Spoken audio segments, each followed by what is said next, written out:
어떤 보험 분쟁이든 마찬가지겠지만 우선 보험 약관을 잘 이해하는 게 필요해. 암의 정의랑 보장 범위가 어떻게 되어 있는지 명확하게 파악을 해야 되고 병리학적 진단을 받을 때도 전문가의 의견을 듣는 게 필요해. 보상의 모든 해답, 마에스트로. 변호사님, 오늘은 균상식육종, 좀 이름이 특이한데 이거와 관련해 암진단비 분쟁에 대해 이야기해 주시기로 했잖아요. 이 병이 어떤 질환인지 간단하게 알려주실 수 있을까요? 이름이 좀 어려운데 균상식육종은 피부에 발생하는 악성 림프종의 일종이야. 피부에 T세포 림프종이라고 불리는데 주로 피부에 붉은 발진, 이런 판 형태로 나타나고 서서히 진행되는 특징이 있어. 초기에는 건선이나 습진 같은 다른 피부 질환이랑 헷갈리기도 해서 정확하게 진단이 어려울 때가 많아. 이 병이 암보험금 지급 대상이 되는지 여부에 따라서 당연히 많은 보험 분쟁이 발생하고 있지. 그렇다면 왜 이렇게 암보험금 분쟁이 발생하는 걸까요? 주된 이유는 몇 가지가 있어. 첫 번째는 보험약관의 암의 정의가 명확하지 않기 때문이야. 균상식육종은 피부에만 국한된 경우랑 전신으로 퍼지는 경우로 좀 나뉘어져야 돼.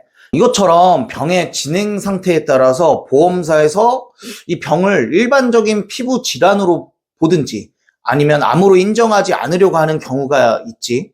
일부 약관에서는 암으로 명시를 하지 않거나 피부암과 림프종 사이의 경계가 좀 모호하기 때문에 암보험금 지급 거부로 이어지는 일이 생겨.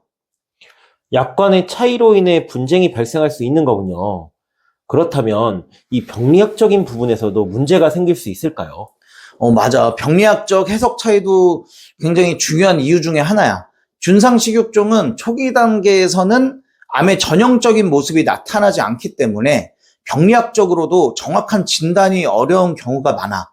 예를 들어서 병리검사에서 확진이라는 명확한 표현이 없고 그 추정을 의미하는 suggestive, suspicious, rule out, consistent 등이 표기가 돼 있으면 보험사에서는 병리학적 확정 진단이 아니라는 것을 근거로 암보험금을 지급을 거부할 수가 있지.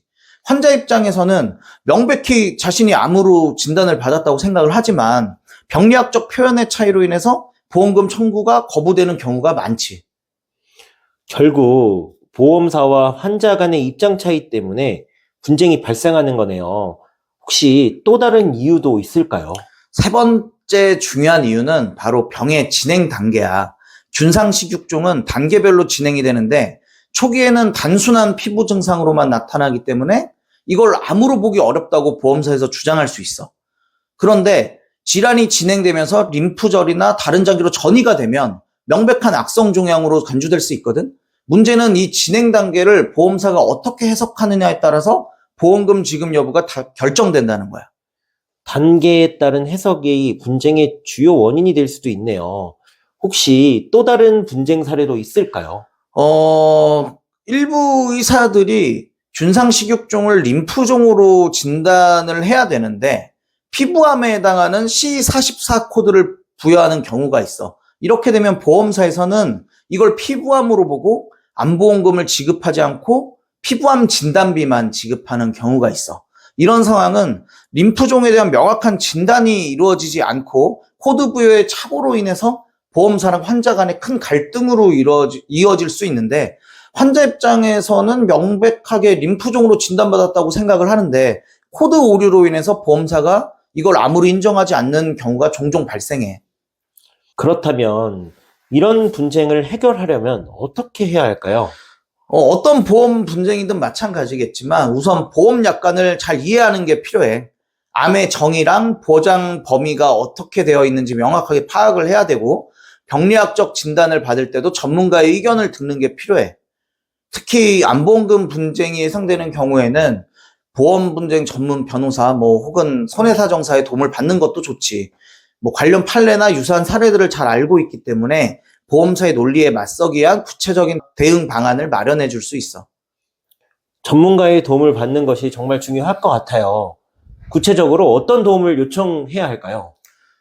전문가의 도움은 어떻게 보면 필수적이야.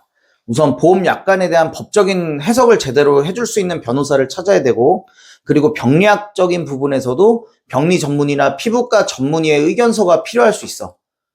그리고 병의 진행 상황을 정확히 진단하고 이것을 증명할 수 있는 서류를 확보하는 것도 중요하지. 보험사가 이걸 근거로 지급을 거부할 수 없도록 철저하게 준비를 해야 돼. 오늘 정말 많은 걸 배운 것 같아요.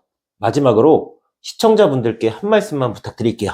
준상식육종처럼 병의 경계가 애매한 암들은 보험금 분쟁이 발생하기 쉬워. 하지만 중요한 건 절대 포기하지 않는 거야. 전문가의 도움을 받으면서 자신의 권리를 지키기 위해서 끝까지 노력을 한다면 긍정적인 결과를 얻을 수 있을 거야. 보험사는 종종 모환약관을 이용해서 보험금 지급을 거부하려고 하니까 철저한 대비랑 전문가의 협력이 정말 중요한 것 같아. 모두들 자신의 권리를 꼭 지키셨으면 좋겠어.